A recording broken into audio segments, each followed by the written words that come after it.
Good morning, Luzon, Visayas at Mindanao. Kumusta kayo ka-coffee? Sa mga nakikinig po sa atin, nasa naman po kayong panig ng daigdig? Si Marcoleta. Gina G si Marcoleta. Nakapagtataka dito, mambabatas si Marcoleta. Dapat, doon ka sa dapat, di ba? Gawin mo kung ano yung nararapat. Si Sara Duterte, nangihingi ng budget, hindi umaattend sa hearing para ipagtanggol kung saan nagagastusin yung budget. Iniimbestigahan siya ng kanyang mga kasamahan mismo dyan sa House of Representatives kung papaano winaldas yung confidential funds. Nakikiisa ba siya? Ngayon, galit na galit. Gigil na gigil itong si Marcoleta. At handa raw itong mag-abogado. Siya daw po ang mag-aabogado kay Sara Duterte sa oras po na umusad yung impeachment complaints na yan. Once na umakit na po yan ng Senado kung saan magaganap po ang trial. Sabi pa sa headline ito ng Optic Politics. Alam nyo itong Optic Politics ka-coffee? Kaya pwede nyo mabasahin niya ka-coffee kasi nagkaroon ng event ang PDP laban. At si Marcoleta, ito yung mga sinabi niya. Wag na wag nila akong subukan. Uy, nagbabanta ito ha. Bakit para ngayon lang? Matagal na kayong sinusubukan, no? Na grupo nila Speaker Martin Romualdez ng Quad Committee, na grupo ni Representative Chua. Bakit kayo nagsasalita itong si Marcoleta? Matagal na kayo sinubukan na kayo. Bakit parang nagbabanta pa itong si Marcoleta? Wag na wag nila akong subukan. Wow,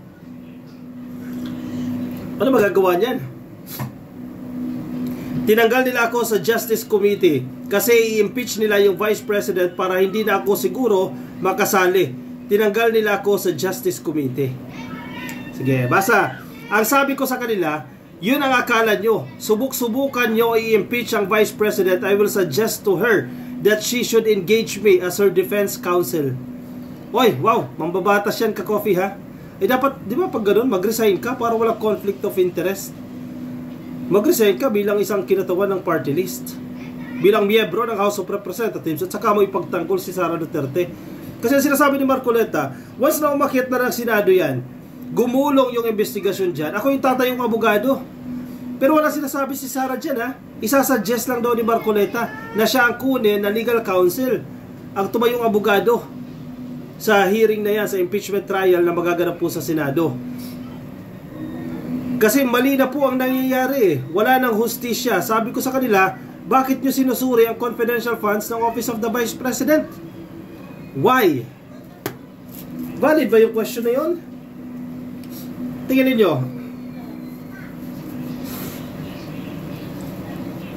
Excuse me. Ang tanong niya, sa kapwa niya mambabatas, bakit yung sinisilip yung confidential funds ni Inday Sara Duterte? Actually, ang tanong dyan pabalik, bakit hindi? Di ba? Bawal na bang i-review yan? Bawal na bang suriin yan? Bawal na bang imbestigahan yan? Dahil si Sara Duterte yan, anak ng dating Pangulo. Yan ang paniniwala ni Marcoleta dyan. O, bawal lang suriin yan.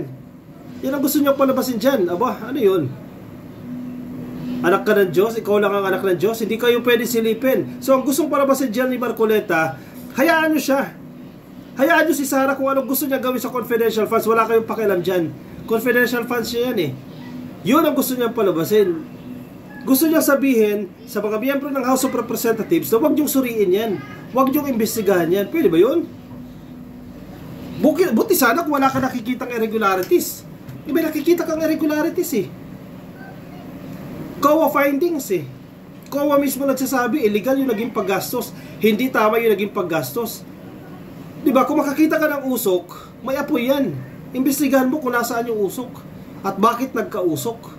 Yun ang dahilan kung bakit iniimbestigahan siya. Kasi posible, kinukumpara ni Marcoleta, bakit yung ibang opisina, bakit yung tanggapan ni Marcos, bakit yung AFP, may confidential funds yan, bakit yung NICA, yung National Intelligence Coordinating Agency, bakit yung PNP, etc., etc., may mga confidential funds at intelligence funds, ang Coast Guard at kung ano man, bakit ayaw nyo silipin yan? May nakita ka bang usok? Diba? Ito halata eh. Halata eh, hindi maayos eh. At ang masaklap pa, hindi na nga malinis, kayo pa yung daldal ng daldal, kayo pa yung bira ng bira. Sa katotohanan lang ka-coffee sa politics. Kahit sa inyong barangay, ganyan. Local version ng Pilipinas. Ikaw na tong madumi, ikaw pa tong daldal ng daldal. O tuloy na, imbestigahan ka. Di ba? Hindi ka na lang manahimik. Siguro ngayon nare-realize nila, sana hindi na lang tayo nag-rally-rally. Sana hindi na lang tayo nag-maisog rally. Sana hindi na lang natin siniraan si Marcos kasi bumabalik sa atin yung karma. Sabi niya, kasi mali na po ang nangyayari eh. Wala nang hustisya. Wait lang. Wala na ba hustisya? Di ba pag wala ng hustisya, hindi mo na maipagtanggol ang sarili mo, kahit anong sabihin mo mali na, ibinibigyan niya siya ng opportunity para magpaliwanag eh. Ini-invite nga siya, ilang beses na, series of investigation, ini-invite si Sara Duterte para mag-explain eh. Tapos sasabihin niya, walang hustisya. Di ba? Ano yun? Sino ang boss ni Marcoleta? Si Sara Duterte? O ang party list na kinakatawan niya? Kaya ka representative ka, Coffee. Kinakatawan mo yung grupo na yan, yung sektor na yan. So dapat boses ka ng sektor na yan, hindi ka boses ng kung sino mang politiko. Kaya ka nga representative eh, kinatawan eh. Eh paano yun? Pasahod siya ng gobyerno bilang miyembro ng House of Representatives and mag-aabogado siya kay Sara Duterte. Mag-resign ko muna, di ba? Bagamat sinasabi, sige, kasi naman natin alam yan sa konstitusyon, na allowed naman yan. Pero kung titingnan mo, tama ba yun? If you are honest in trying to enact a particular law, kasi po, inquiry in aid of legislation, there are more than 400 offices and agencies of government beneficiaries of confidential funds. They were also notified by the COA. Meron silang audit observation memo. Bakit yung opisina lang ni Vice President ang ating iniimbestigahan? Kung talagang di kayo namumulitika. Oh, one point. Pumutok kasi yung issue niyan ng Department of Education kasi saan ka ba naman nakakita 125 million pesos in a matter of 11 days winaldas yung pera. Ano bang pinag-uugatan niyan? Sa budget hearing pa yan eh. Last year pa yan ka, Coffee. Last year, budget hearing na yan, hindi na ma-explain yung confidential funds na yan. Kasi nakakapagtaka naman talaga, nakakapagduda naman yan eh. Hindi naman ganyan kung paano winaldas ng AFP. Hindi naman ganyan winaldas ng Office of the President. Hindi naman ganyan winaldas ng PNP, ng NICA at ng iba pa pong mga ahensya ng gobyerno na mayroong intelligence funds. So hindi mo pwede ikumpara yan dahil magkakaiba yan bawat ahensya. Ito lang ang natatangi, ang Office of the Vice President, itong Department of Education under the leadership of Sara Duterte before, na may ganyang issue. In a matter of 11 days, naubos yung 125 million pesos. Oh, red flags na agad yan. Pangalawa, bakit nasisentro ang investigasyon dito kay Inday Sara Duterte? Hindi siya dumadalo sa mga hearing para may pagtanggol niya yung sarili niya. Tatanungin siya ng mga mababatas. Karapatan na mga mababatas yan eh. Humihingi ka ng budget eh. Yung budget mo, bubusisiin. Hihimayin yan, isa-isahin yan. Hindi paliwanag mo kung saan mo gagastusin. Ang problema kasi kay Inday, imbes na magpaliwanag, bumibira sa mga mambabatas. Diba? Madali lang yan eh. Kung sagutin mo lang ng tama eh, makampihan ka pa. Ang problema, ang asta nila, sila pa rin ang nakapwesto. Kaya ganon. Kung bastusin na lang nila mga mambabatas, bali wala na lang. Diba? Kung bira-birahin na lang nila si Speaker Martin Romualdez, bali wala na lang. Tambalos-los, bastusin, sabihin na most corrupt government institution. Hindi mo pwede sabihin yan. Kasi sa kanila ka rin lalapit, sa kanila kahihingi ng pondo. Hindi man sa kanilang pera galing yan. Sila pa rin mag-scrutinize dyan. Politics yan eh.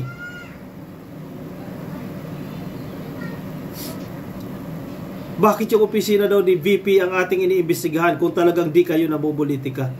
Hindi pa mamulitika yan. Kasi binibigyan kayo ng chance eh.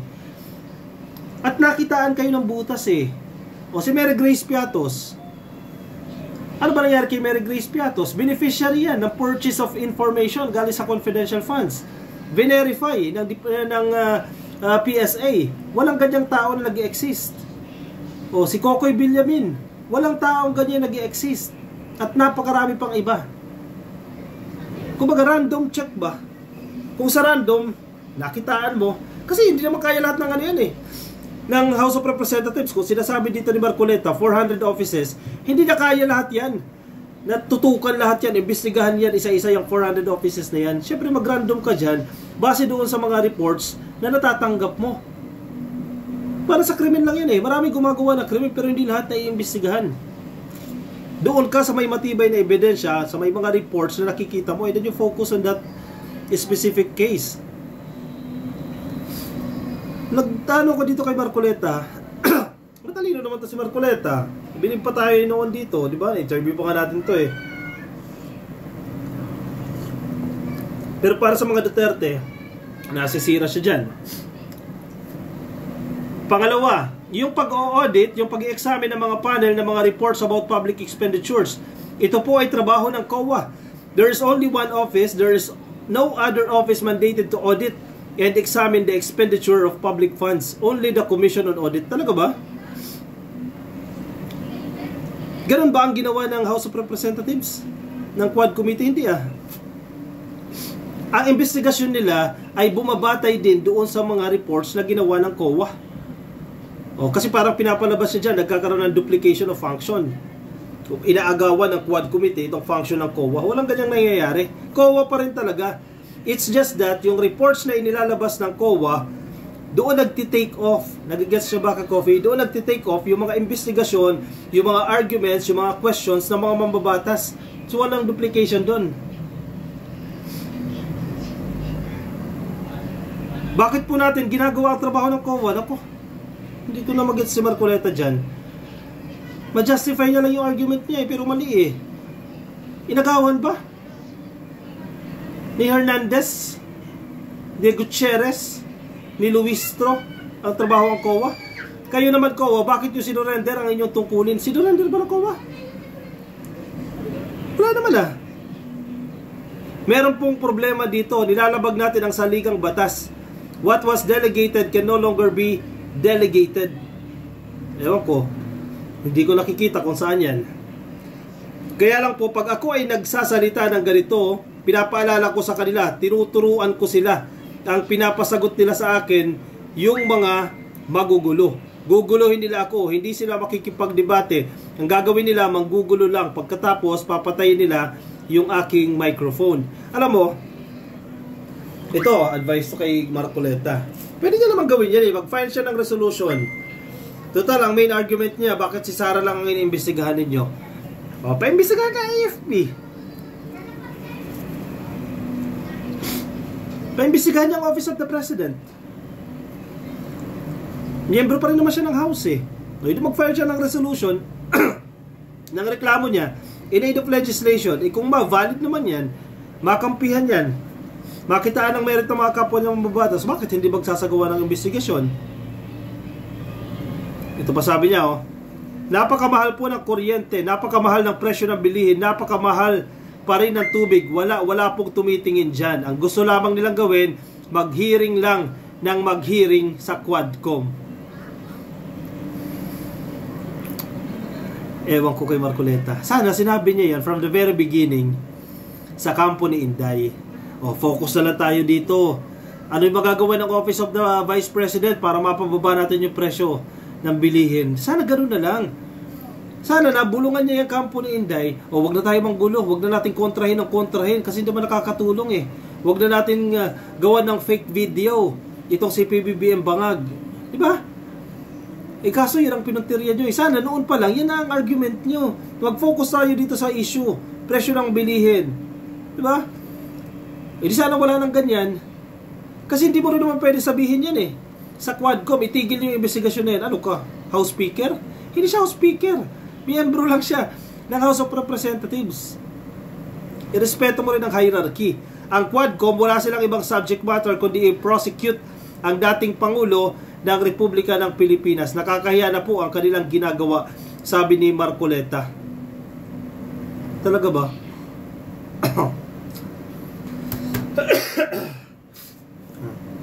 Ibang usapin pa yung kay Digong. Si Digong, ayaw din naman umaamin si Digong. Di ba?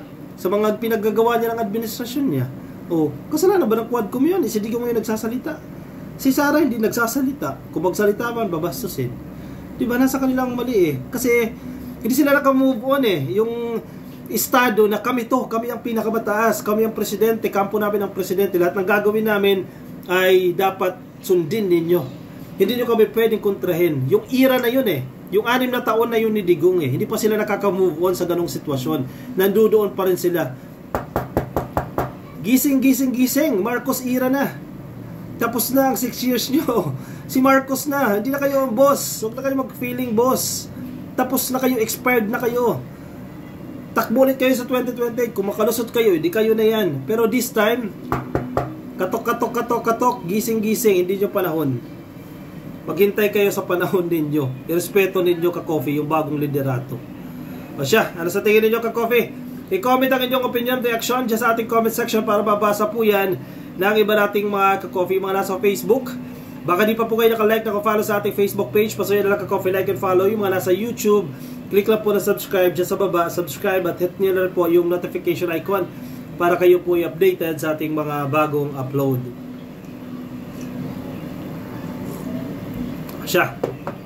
Ako ay magpapaalam muna sa inyo, ka-coffee. Maraming salamat po sa mga sumama. Ingat po kayo. Nasa man po kayong panig ng daigdig. Bye-bye.